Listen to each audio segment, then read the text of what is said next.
The winner's name will begin with Manchester, but will it be City or United etched on the FA Cup by this time tomorrow?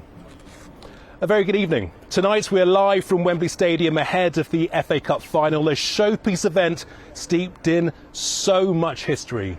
There have been all Merseyside finals before, but this is the first time that we're seeing an all-Manchester one. This is so much more than a local rivalry.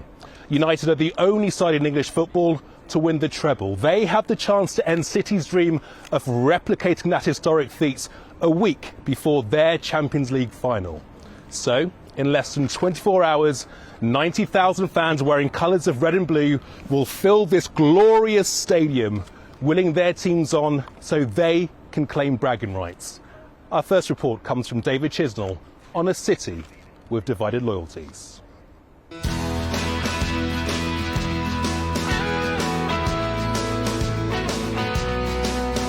Manchester, a northern soul with love at its heart. It's a city united in so many ways, now divided by the FA Cup final. Football is woven into the fabric of life here, and City or United, red or blue, is an ever-evolving dilemma with split loyalties everywhere. Meet the Rossiter Wilkinsons and Auntie Tracy, a happy, loving family from Stockport, that is, until Derby Day. He goes in a grumpy delude, which is like every week or so. I met Dan when Joel was 16 months, so he became a red at first, didn't he? He was a red, and then he became a glory hunter. And then we had Beau. And she was always going to be a red. He said always. That was it. If we're having a child together, she's got to be a red. So I sort of had to give in to that. But I'm hoping she'll see the light. No, she's seen the light. Yeah. No. We can see you're a blue, and obviously little Billy here's a red. How on earth did that happen? Just to try and keep Dad sweet for a bit. It's a constant. She's a red, no, she's a blue. But, you know, we can wait it out. I'm happy to wait it out because, you know, there'll be plenty of times where she can talk and tell him the truth. He'll probably cry a lot. We can see Ruby's got the kit on. What happens if she grows up and says, actually, Dad, I prefer United? But that's going to happen. It's never going to happen. She'd only ever go to one United game and say that's boring, so I wouldn't put her through that. United City! United City! But it's not just families affected. The final is also dividing workplaces between blues and reds. Here at the Mawson Group, they're preparing for the final by downing their work pens to take up footy pens.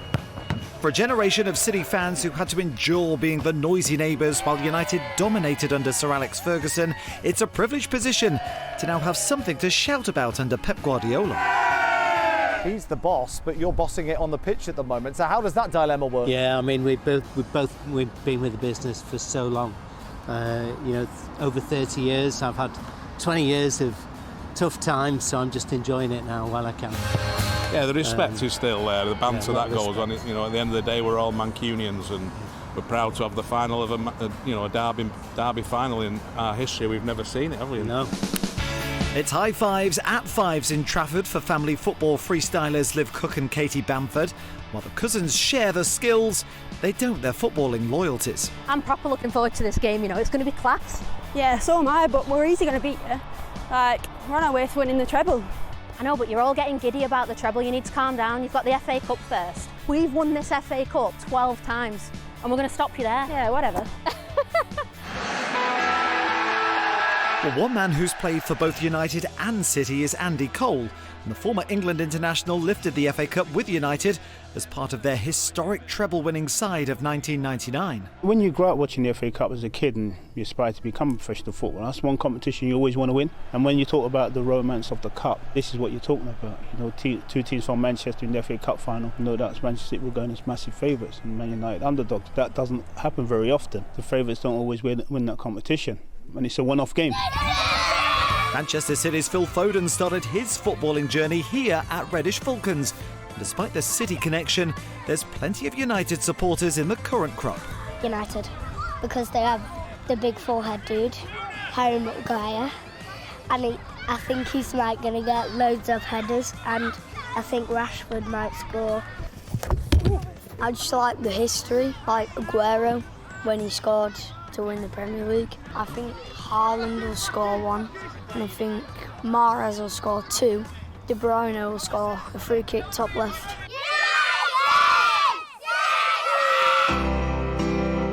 It's a footballing rivalry that dates back years, but it's never experienced anything like this before. United are red, City are blue, whose name will be on the cup. Wembley, it's over to you.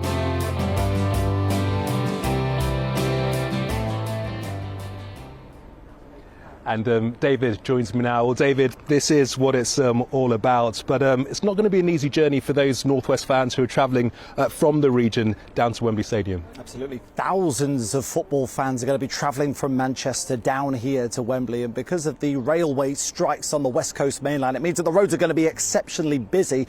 To try and bring some order to what is going to be travel chaos, well, fans are being urged to use specific routes, specific services as well. We'll just have a quick look at those routes now, shall we? Shall we start with Manchester City? Well, their fans are being urged to use the M62, then onto the M6, M6 toll, and then down the M1. As for United fans, well, they're being urged to go down the M6, then onto the M42, and then across on the M40. Now, police are urging fans to set off early to make the 200-mile journey here to Wembley. Of course, it's a 3 o'clock kickoff as well, a traditional kickoff time. We've been catching up with two fans who are coming here on the coaches. We've actually got 10 coaches going from the city centre tomorrow morning. You know, there's no trains, which is a shame. You know, a lot of people like to get the train, it's easier. But without our putting the coaches on, then a lot of people might not have been able to make it. So it's going to be a very busy day, very long, tiring day. But we do it because we're all Reds and we want to make sure everyone gets down to Wembley safely. I get the coach down to away games all the time and it's really good fun, but obviously to some people it's not something they're used to. There'll be a lot of traffic on the road coming from this city. I know they've had to, the two clubs have had to agree certain routes for the two to make sure they don't get in each other's way as such. And I think, you know, it could make things quite difficult for people who are going down, especially those who aren't really used to doing it this way. Well, police are urging fans without tickets not to make the journey here to Wembley tomorrow. The good news is underground services are operating as normal. There's also a park and walk scheme. It's about a 25-minute walk from there to here, but you have to book in advance, and that's generally the advice. It's going to be busy, so be prepared. Good advice. David, thank you. Well, it is worth pointing out that industrial action on the trains isn't just disrupting travel to the Cup final. Tens of thousands of music fans have been heading to Greater Manchester for a series of high-profile gigs. Let's bring in Victoria Grimes, who's at Emirates Old Trafford. Hello, Vicky. Hi Gamal, hope the weather's good down there as it is here tonight. Yes, you're right, 300,000 people are expected to pour into Manchester for what is truly going to be an absolutely massive weekend of music. So who's playing? Well, Coldplay are on at the Etihad. They are on the third of a four-night run tonight. Elton John at the AO Arena and Arctic Monkeys here. So around 50,000 people are expected here at Old Trafford Emirates to see their group perform. We've seen a lot of them coming in already. You'll see it's still really, really busy, but people have been queuing up here since very early on this morning, actually, with a lot of them saying that they were mindful of the rail strikes and so allowed some extra time so they get here early. Others, though, had a more stressful journey. From Macclesfield, how long does it take you in total to get here? 3.5 hours. 3.5 hours, yeah. Wow. And your plan was just to come on the train, didn't yeah. you? How long would that take then? 20 minutes. 20 minutes. And then tram, 15 minutes. Yeah, we were going to do shopping and everything. We'd had no time at all. The drive was bad, especially around Manchester. The traffic was just unreal. It was especially near our local area as well. It was really bad. It should have taken a couple of hours. But it took about 4. Yeah. It took about 4. So the train really let us down, really. Yeah. We're relying on it. Oh, it has taken us quite a long time, nearly 2 hours, but we were lucky we were in the car coming from the Wirral. But it is pretty gridlocked. We had to come off earlier and then just crawl and crawl and crawl for ages. Yeah, 3.5 hours from Macclesfield. That's quite incredible, really, isn't it? Well, the advice from Transport for Greater Manchester is, if you can, to leave your car at home. They're advising people to make use of the Metrolink system. They say that's the quickest and most reliable to get around the city this year. They're also saying that if you can't leave your car at home, then perhaps think about using that Metrolink Park and Ride scheme. There's lots of those throughout the city centre. And of course, the main advice: leave extra time if you are coming into the city today. Gamal, back to you in Wembley. Okay, Vicky, many thanks indeed. Let's hear more now from the blue and the red halves of Manchester. I'm delighted to say that joining me are United fan and YouTuber Natalie Burrell and City fan and broadcaster Emily Brobin. A very warm welcome to you both. Thank you for joining us. Emily, no love lost between these two clubs. This is so much more than a local derby, isn't it? 100%, absolutely, Gamal. And with the treble being at stake and United wanting to protect their historic legacy as well, it's given it an added edge that it really never ever needed in the first place. So it's really upped the ante, and the occasion, it's the biggest Manchester derby we've ever known. Ooh. Natalie, I mean, I guess to many impartial observers, it does feel like a bit of role reversal. Once upon a time, some time ago, it was United who were the noisy neighbours. Yeah, well, that's why I've got my, treble winning shirt on. We need to stop City from doing the treble. That's why it is for us tomorrow. You know, it's all on the line. It's Manchester United, hopefully stopping them and maintaining it, that we're the only club to do the treble in England. Yeah, Emily, how difficult has it been for City fans to stay focused on the FA Cup, given that the Champions League finals are just around the corner? Yeah, I won't lie. I mean, the logistics of planning that's going on right now is like beyond anything I've ever known. I'm planning Wembley, I'm planning Istanbul, and it's beyond anything that I could have possibly dreamt of. But tomorrow, I liken it to a plaster, wearing a plaster.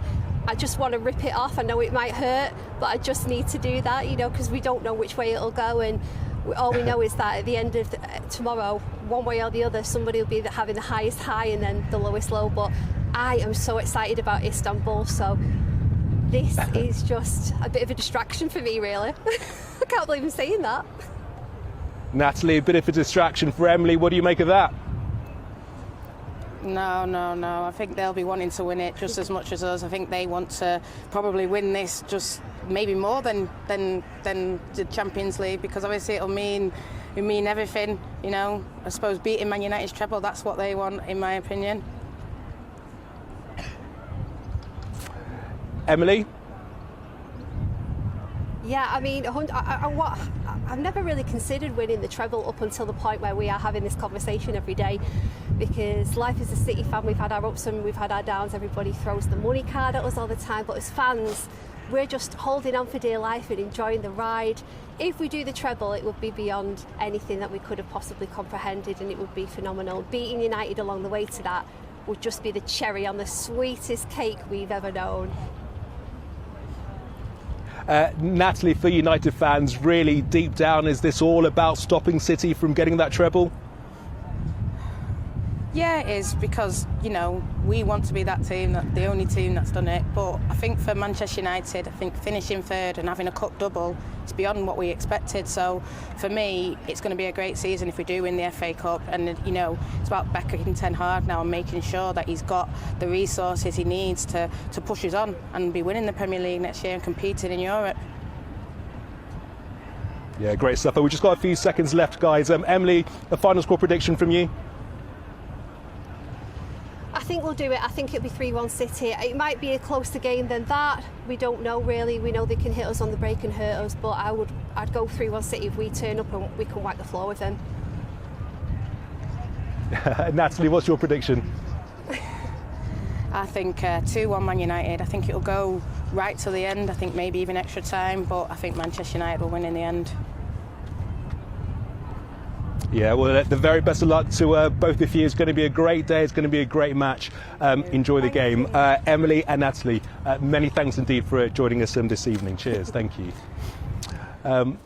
OK, we'll have more from Wembley very shortly, but now let's get a roundup of today's other news from Elaine in the studio. Hello, Elaine. Hi, Gamal. Looking great with the team there at Wembley. OK, next tonight, the mother of a teenager shot dead in Liverpool in what was thought to be a dispute between young gangs is appealing for help to catch his killer. Yusuf Sonko died in 2017, and although there have been several people investigated, no one has faced justice. His mother has been speaking to Anne O'Connor. Yusuf was a week away from his final maths exam at sixth form college, hoping to go to university. He was shot in the head behind shops on Lodge Lane in Toxteth, where his mother still works. It's 6 years ago, and no one has been charged. Deep inside my heart, I will never forget about it. I will never forgive the person. This is my worst day in my whole life. I saw my son lying down. The blood is coming to his head. Khadija and her family have taken part in anti-crime marches in Liverpool. Police are still appealing to anyone who saw the shooting or young men riding bikes in the area on the evening of Friday, June the 2nd, 2017. The person who killed my son, look at me. You put your mother in my shoes. If they kill your brother, or they kill your sister, how your mom will feel, how your family will feel. I cry. I cry because you take my son away from me.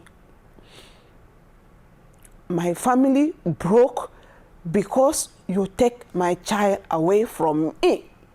There's been a £20,000 reward offered for information from Merseyside Police. Anne O'Connor, ITV News, Liverpool. The leader of St Helens Council, David Baines, is urging people to be aware of the dangers of swimming in open water after the death of a 15-year-old girl. Emergency services were called to Carmill Dam yesterday afternoon after concerns were raised about the safety of a young girl. Merseyside Police confirmed a body was later found. A 50-year-old man's been arrested after suspected hazardous materials were found in a house in Stockport. The bomb squad was called to Middleton Road and Reddish last night after reports about the manufacture of illegal fireworks. A number of homes were evacuated and a police cordon remains in place. No injuries have been reported. It's difficult for me to say how long this is going to take because I am reliant on the experts that are around me. But we are working really, really hard, as quickly as we possibly can, to release this scene, and we will only release the scene, of course, when it is safe to do so. And before I hand you back to our team at Wembley, meet the cutest new arrival at Chester Zoo. The baby Sulawesi crested macaque monkey, who has yet to be named, is helping to boost numbers of one of the most threatened primates in the world.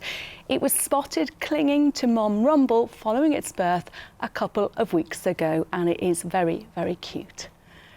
I'll be back with our next bulletin at 25 to 11. Hope you can join me then. But now it's back to Gamal and the team where the action is at Wembley Stadium tonight. Elaine, thank you very much. Who doesn't like a bit of cuteness from Chester Zoo?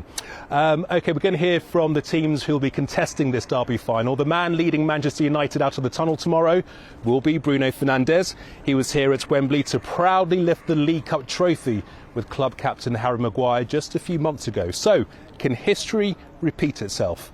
He's been speaking to Chris Hall.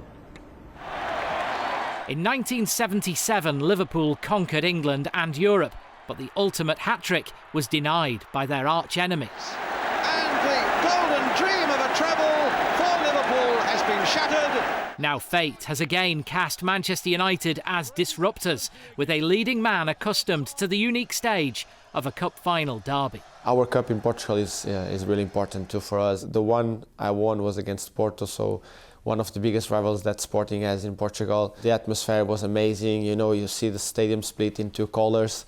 At the time, blue and green. This time will be blue and red. Two teams giving everything to get the trophy to their side. I just hope that both teams give a great day to all the fans. It is a great occasion for all of Manchester, isn't it? Do you feel like a Mancunian yet?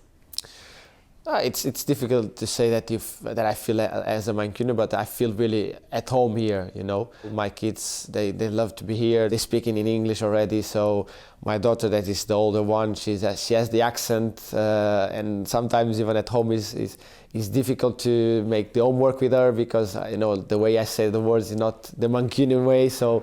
I feel at home. Can we test your Mancunian status with a quick game we call either or? Oh my God, that would be a tough one. So music-wise, Nelly Furtado or Stone Roses? Oh, I go for Nelly Furtado because he had the song in 2004, and that was my biggest memory on the Euros with Portugal. Eusebio or Sir Bobby Charlton? That's a tough one. That's an impossible one, isn't it? Yeah, I think two big players that made history, but obviously I stayed with my side, I stayed with my country, and I pick Eusebio. Far more controversial now. Pastel de nata or Eccles cake? I think that is not controversial, not even for English people. They all. It's Eccles cake, yeah? No chance. Not even for you. You know that everyone will go with pastel de nata. We'll let you have it then. Thank you very much. I appreciate. Fantastic. Now listen, for Manchester United fans, it's not just about winning the FA Cup. It's about stopping Manchester City from winning the treble, which is so special to this club. Is there any of that in the minds of the players? No, it's in the mind because we know the fans talk a lot about that. Obviously, we know the atmosphere because of the rivalry comes from the stands, the energy and stuff. The consequence of winning another trophy will be also that Man City can't do the treble. But on the side of the players, the focus is on lifting another trophy. We had success in the Carabao. We didn't add as much success as we want in the league. Overall, it's a good season for us, but this club, these players, they aim for more because they know they are capable for more. Bruno, thank you very much. Good luck this weekend. Thank and if you win, Eccles cakes all round. Okay, I appreciate that. And Bruno, Stone Roses every day of the week. So United's captain has insisted that the focus is on lifting the FA Cup and not, I repeat, not about stopping a City treble. But if City do win tomorrow, they would be 2/3 of the way towards it. So what would that mean to the blue half of Manchester? Our reporter Aaron Lal has been finding out. A chance to make history for club and for captain. Ilkay Gundogan could become the first man to lead his team to the treble since 1999. I mean, I'm not really imagining myself lifting it, but obviously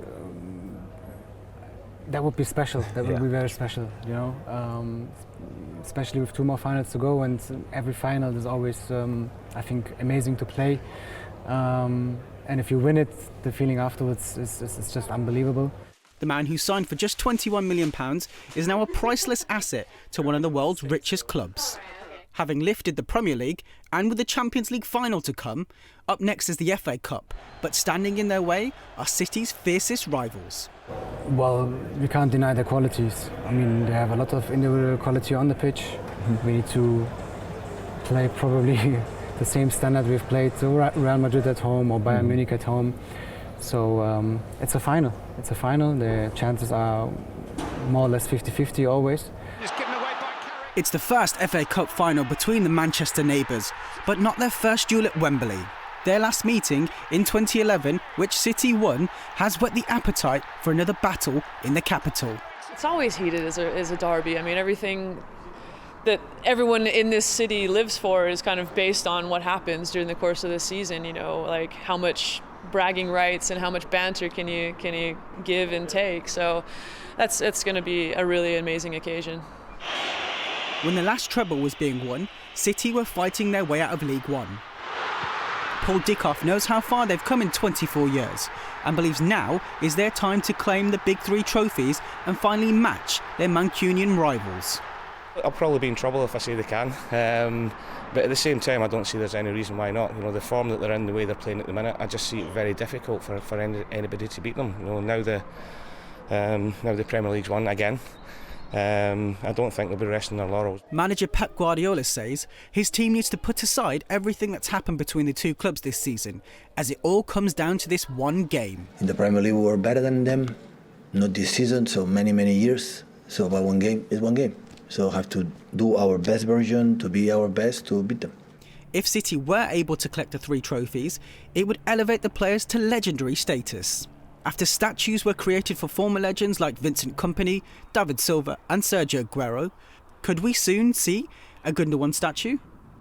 I've never been 7 years in a club so far, so I think that shows how much I love it here, how much I appreciate what the club has done for me, for my family, for everyone. City fans will be hoping the Wembley arch lights up sky blue again and continue a season for the history books. Aaron Lal, ITV News. OK, just enough time to bring David back in. And David, many of our viewers have been getting in touch. What have they been saying? Absolutely. We asked if you had any split loyalties, and boy, have the viewers been getting in touch. I believe there are loads across Manchester. Let's go to the Sinnott family in Swinton. As you can see, well, Emma and their son Kian are United fans. Darren and the other son Louis are backing City, and they say they'll be sitting in separate rooms to watch the match tomorrow. Keep it peaceful, guys. Keep it friendly. To be a fly in the wall. This one from Amy Potter. She's a blue. Her partner is a red. She says every derby day is a battle in the house. Her son is a City fan, but they're currently fighting it out over who their 4-month-old daughter should support. Looks like Amy is winning the City battle in this delightful picture. Well, let's go to another battle here of the babies at the Bright Horizons nursery in West Didsbury. Look closely though, as among the City and United shirts at the bottom right, you can see a Liverpool shirt as well. There you go. Controversial. OK, David, many thanks indeed, and enjoy the game tomorrow, mate. Thank you. Now, although this is a Manchester final, there's plenty of views on it from elsewhere all around the region. This is Liverpool, for example. Tom, can you get out? I think I'll probably side with United. Yeah. How come you're siding with United? Because lots of Liverpool fans don't like him, so that's a good reason to. I would prefer City to win because one of my friends' mums supports City, so. More United play because the missus supports United, so. I don't care who wins this cup final, as long as Celtic win the Scottish one. Many thanks indeed for watching. A very good night.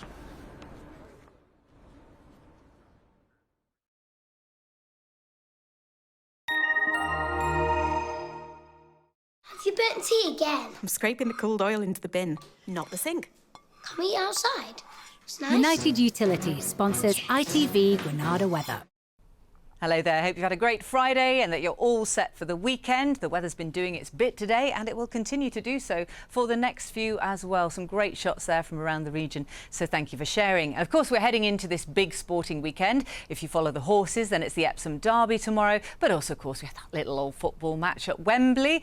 And of course, both teams from Manchester down there. A lot of the fans down there already. If you're watching it from home tomorrow in the northwest, or maybe watching it from a pub garden, then the sun is going to be cracking the flags.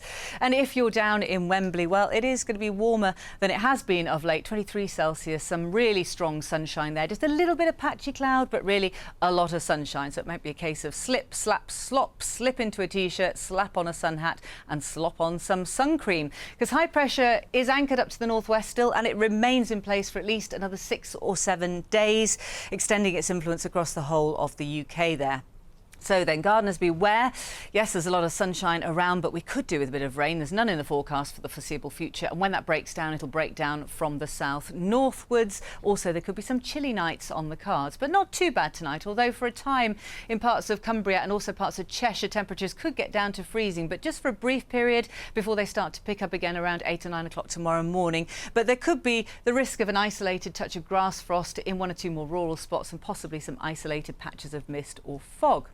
Sun's up tomorrow at 4:46, sets at 9:33, and here's a heads up for the weekend. There's going to be a full strawberry moon which reaches its fullest on Saturday night. Tomorrow it's going to be sunnier than today, more cloud burning off than we had today. Really hot, dry and sunny with lots of high UV. Here's your pollen. It's a little bit burnt. United Utilities sponsors ITV Granada weather.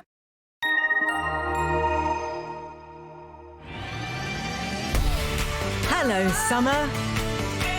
Piri sponsors ITV Pollen Count. So then the grass pollen season is in full swing at the moment, and as more grasses come into flower, plantain and nettle may be airborne, as well as a few fungal spores. Counts high over the next few days. Bye-bye.